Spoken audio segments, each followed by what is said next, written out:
안녕하세요. 달려라 경기 김혜진입니다. 매주 화요일 박병일 자동차 명장과 함께하는 시간이죠.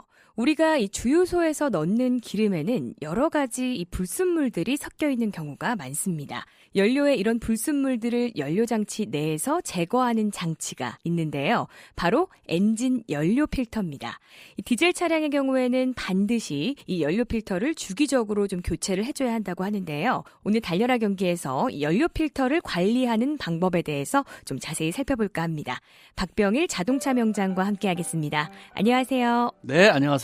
네, 명장님, 먼저 이 연료 필터 어떤 역할을 하는지부터 좀 자세히 알려주시죠. 네, 요새 연료 필터 굉장히 중요한데 네. 사람들이 인식을 좀 많이 못하는 것 같아요. 네. 요새 연료 필터를 교환 안 하는 사람 너무 많아요. 잘못된 인식이 많아요. 가솔린 차는 요새 뭐 연료 필터가 연료 탱크 안에 들었으니까 교환을 하기가 어렵죠, 사실은. 네. 그리고 워낙 가솔린들은 청정 연료이고 우리나라 연료가 외국에 수출할 정도로 좋기 때문에 그런데도 연료 필터는 교환할 필요가 있는 게 뭐냐면 주유소와 주유소가 항상 새 주유소는 아니잖아요. 네. 오래된 주유소는 그 안에 이물질 발생될 수 있어요.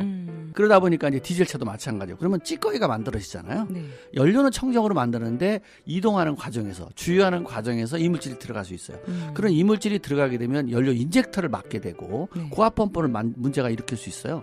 그렇게 되면 사실 연료 장치가 고장이 나잖아요. 네. 옛날에는 연료 장치가 고장이 나도 큰 비용이 안 들어갔는데 네. 지금은 큰 비용이 들어갈 수 있거든요. 특히 디젤차, 커머레일 같은 경우는 보통 기본적으로 재생해도 250만 원에서 만약에 신품은 한 500만 원, 수입차는 1000만 원 넘게 들어간다고요. 그래서 연료 필터는 항상 이렇게 잘 수리해 줘야 되는데 이걸 잘못해주면 안 돼요. 그래서 연료의 찌꺼기를 제거해 주는 게 연료 필터다. 이렇게 보시면 됩니다.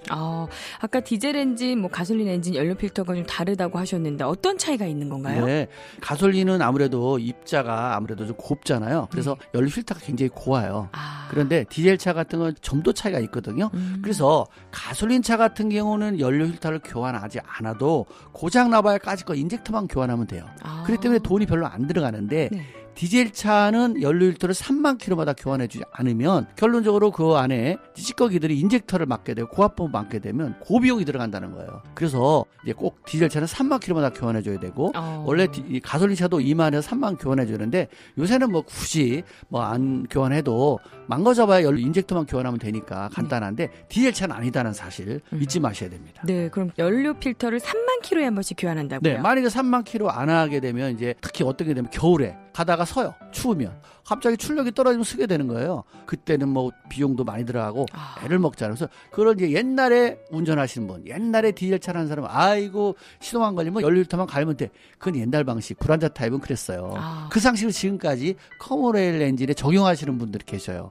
이러면 안 됩니다. 네. 요새 커머레일 엔진은요 무조건 3만 대 무조건 교환하고 겨울 되기 전에 12월 달 초에 되게 되면 원래 연료 탱크에 물을 빼줘야 돼요. 그래요? 예, 물을 수분을 빼주고 연료 필터를 3만 킬로만 교환해주면 커머레일 고장이 안 나는데 그거를 안 해줬기 때문에 결국은 커머레일 고장 나는 거여서 커머레일 엔진에 고장 나는 건 연료 필터, 연료 찌꺼기 때문에 고장 나는 거다라고 보시면 됩니다. 네. 그리고 그것도 수분하고 연결되기 때문에 필터는 3만 킬로마다 꼭 교환하셔야 됩니다. 네, 아마 올 겨울이 되기 전에 필터 교환 안 해보신 분들은 네. 꼭 물 빼고 교환을 해야겠네요. 네, 맞아요. 그리고 장마철에 이렇게 지나면 네.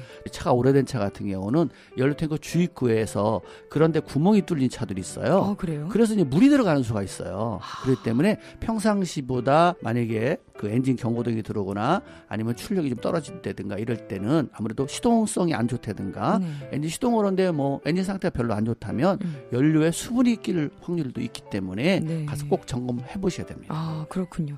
또 이 필터를 교체할 때 우리가 어셈블리로 교체할 건지 아니면 필터 엘리먼트만 교체할 건지 이걸 또 정해야 된다고 하는데 어떤 차이가 있는 거예요? 연료 필터를 교환하는데 통째로 그러니까 그 안에 자체까지 부품까지 통째로 교환해 주는 게 있고 필터만 교환하는 타입이 있어요. 근데 이제 대부분은 이제 정비하는 사람이 어셈블리 교환하죠. 그게 편하니까. 근데 이제 비용은 좀 비싸요. 근데 필터만 교환하는 차는 좀 싸죠. 근데 일하는 거라든가 여러 가지 봤을 때 정비업소에 대부분 어셈블리 교환하는데 비용 차이가 예전에 많이 났는데 요새는 큰 비용 안 나니까 이 어셈블리 교환해 주는 것도 괜찮아요.